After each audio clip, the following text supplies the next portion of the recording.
The Compliance Life details the journey to and in the role of a Chief Compliance Officer. How does one come to sit in the CCO chair? What are some of the skills a CCO needs to successfully navigate the compliance waters in any company? What are some of the top challenges CCOs have faced, and how did they meet them? These questions and many others will be explored in this new podcast series. The Compliance Life is hosted by Tom Fox, and each month he'll present the story of one CCO through 4 episodes. The Compliance Life is a production of the Compliance Podcast Network.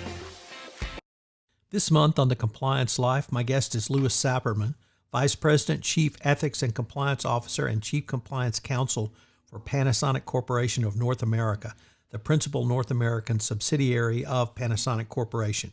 He oversees the company's regulatory and compliance function, maintaining a culture of ethics and ensuring all employees are upholding Panasonic's long-standing values in their work. Sapirman previously served as Associate General Counsel and Chief Compliance Officer for the Dun & Bradstreet Corporation. During his tenure as CCO, the company was recognized as one of the world's most ethical companies by Ethisphere. Prior to moving in-house, he worked in private practice with several law firms, including Wilmer Cutler, Pickering, Hale & Dorr, and Buchanan Ingersoll. Throughout his career, Sapirman has been recognized for his work.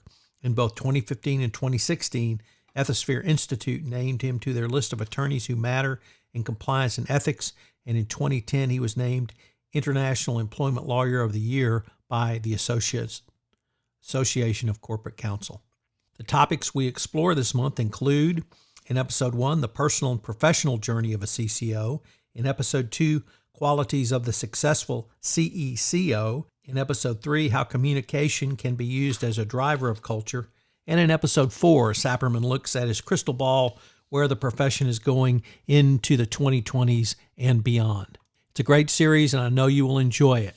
The Compliance Life is a production of the Compliance Podcast Network. Hello, everyone. Tom Fox back for another month-long series on the Compliance Life. What's it like to get to the CCO chair? What's it like when you get there? And where could that perhaps take you? This month, I am extraordinarily thrilled to have with me Louis Sapirman. Louis, first of all, thank you for taking the time to visit with me for this series. It is a pleasure as always, Tom. So, Louis, I thought maybe we might talk about a little bit about your background, why you do what you do. You've been you're a lawyer by profession, and you've been in the corporate world for quite some time. So, why is it you started out, and why is it you do what you do now? Everything starts with my family. I have always been a family first person, and frankly, what brought me to where I am is finding a profession that I could get personal satisfaction from, while also being able to provide a nice life for my family and a good life and good opportunities for my kids. And so that's certainly the thing that drives me first and foremost, no question about it. So, could you tell us a little bit about your wife?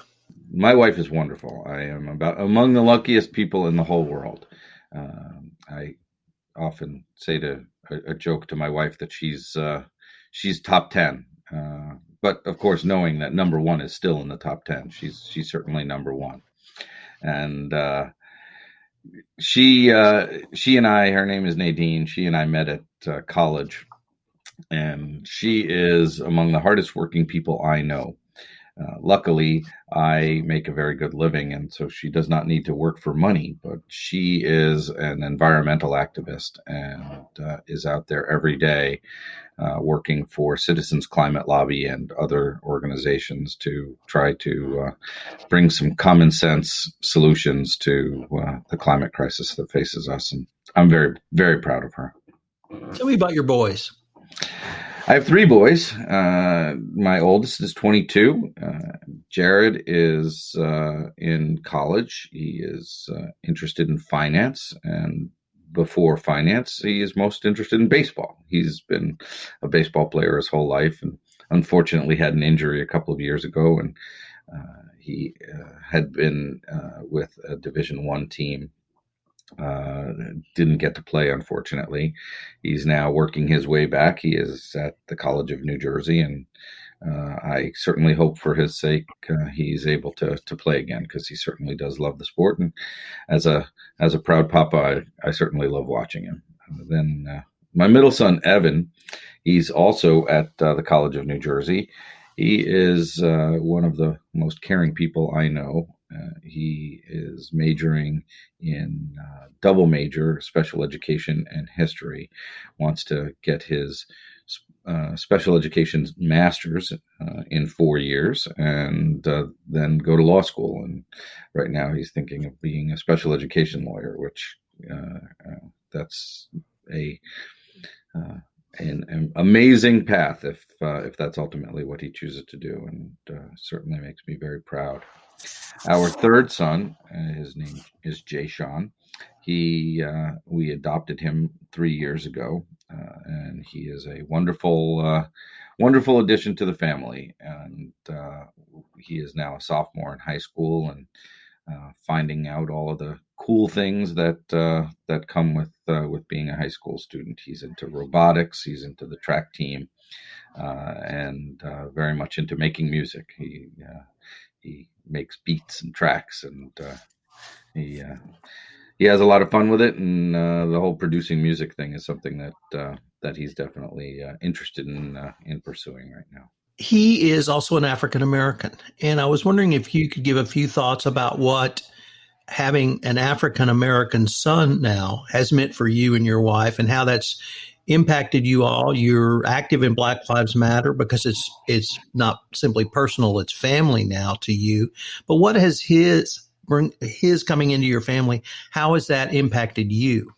I always considered myself to be racially aware, or more racially caring than the average person. And I must say that especially in light of the events since George Floyd's murder, it doesn't matter much how I view myself from that perspective. I have a job to do. I have a son who's Black and who is facing a society that views him differently than it views the rest of my family. And that means that I and our society have a lot of work to do to change. I have had the talk many times with Jay Sean. It's sort of hard. He lives in a bit of a white bubble, being in our house and being protected by our family. But he's 16 years old and got his learner's permit this year. And within the next year, he'll be driving by himself. He'll be out in the world by himself. And I can't protect him there. So, one, I can help teach him. It's not easy to do. And he, like many teenagers, see themselves as a bit invincible.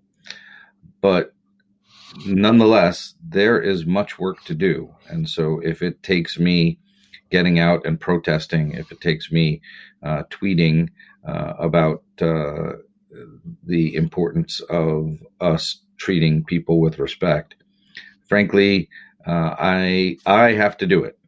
I think that ultimately things will not change until the people in the majority, and specifically the white majority, agree that we need to make change. And I see myself as a part of that, and want to do what I can. And so every day I'm learning more and more, because frankly, in a recent protest, I walked with a sign that said, "I can't keep calm. My son is Black." So it was a take on the old "keep calm and carry on" signs from the UK. The reality is, if I sit back and I'm calm, this society could end up killing my son just because of the color of his skin. And he's a wonderful person, a loving person who doesn't deserve that fate. And so I'm willing to do the work. I hope others are too. Liz, now if I could turn to your professional journey to compliance, I'd like to start with maybe some experiences that you went through either through employment or personal experiences that really helped inform you in a way that maybe was not apparent at the time, but when you look back, you see how it led you down the path to the CCO chair. So I went to a camp when I was 14 and 15 years old, named Camp Rising Sun, run by the Louis August Jonas Foundation up in Rhinebeck, New York, is where the camp was located. And it's a leadership camp that brought 60 campers together, 30 from around the world and 30 from the United States, which and then gave the campers the ability to basically run the camp for an 8-week summer. And I did that for 2 summers, meeting many, many campers from around the world. In college, the idea of service to others was even further embedded in me. I joined a fraternity, a service fraternity named Alpha Phi Omega, and became very active in that throughout my college years. And the idea, the 3 pillars of Alpha Phi Omega are leadership, friendship, and service. And those ideals really gave me an incredible grounding in the importance of giving back to others. I see compliance and the building of a great compliance culture focused on doing the right thing as all about giving back to others. So it was certainly one of those things that I carry with me still today. And as you mentioned, your professional training is as a lawyer. Could you give us a few words on that and how you windingly moved in the in-house world to the CECO chair? Sure. I spent about 13 years as outside counsel, working in various law firms. I started with a mid-sized firm at the time. It was about 55 lawyers on the Jersey Shore, Giordano Halloran. It's still there. It's a great firm. And I found my way through several other firms and ultimately ended with the firm now known as WilmerHale. And I was, for the most of that time, I was an employment lawyer, but actually I started my first year and a half as a corporate generalist. Learned a lot about just straight corporate law, which was a good grounding for me. But then went into employment law and litigation, which I really loved the counseling side and getting to know your client personally and talking to them about the day-to-day issues, much more so ultimately than the litigation, which frankly, when I first got into the law, I thought litigation was going to be my thing.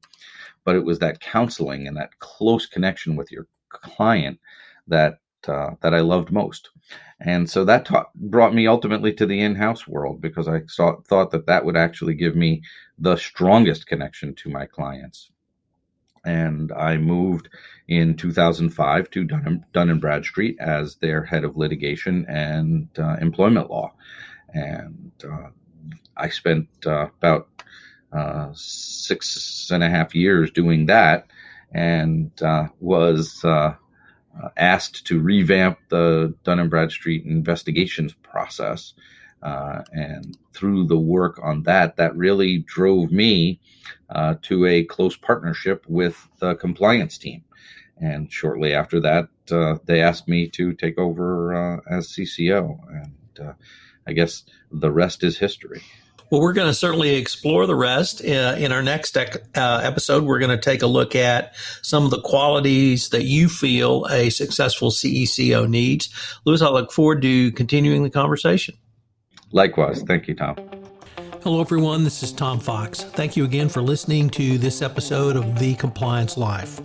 I hope you'll join me again next week, where I take up another episode with in The Compliance Life. The Compliance Life is a production of the Compliance Podcast Network.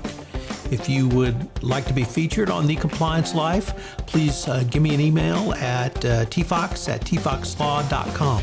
Also, if you like this series, please give us a rating on iTunes. Any review and rating would definitely help get the word out about the latest addition to the Compliance Podcast Network. Thanks again.